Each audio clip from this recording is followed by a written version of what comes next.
Anton, you have the last say. Kapiling ho natin si Brother Eli Soriano, Presiding Minister ng Church of God in Jesus Christ. Sa pananaw ko po, hindi dapat mag-endorso. Unang-una, ayon sa konstitusyon, dapat tayong bumoto according to our conscience. Hindi sa konsyensya ng religious leader. At hindi mawawala ang corruption sa gobyerno habang may politics ng utang na loob sa bansang ito.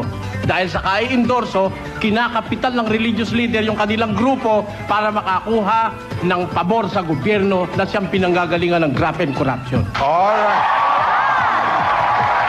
Halimbawa ako, Pwede na ako. pwede kong sabihin, si Governor Pagdanganan, boboto ko eh.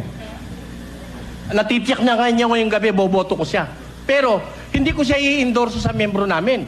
Kasi, pag siya naging corrupt, bandang huli, nilalagyan mo pa ng cargo di konsyensya yung membro mo.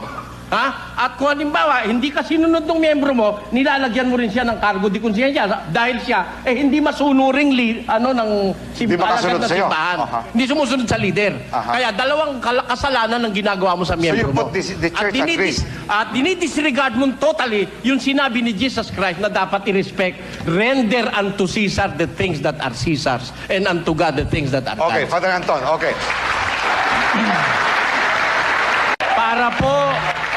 Para po mailagay sa kamay at desisyon ng tao, hindi kailangan mag-endorso ang sino man religious leader.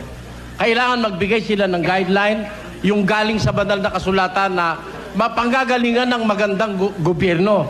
Kung sino ang maaaring makapamahala ng maganda, yun ang dapat nila ibigay yung mga katangian. Pero mag-endorso ng personal na tao, inaalisan mo na ng karapatang mamili ang miyembro mo. Para ba sila puro tanga na at ikaw na lang ang magdidikta na magdidikta. Diktadoran labas mo niyan.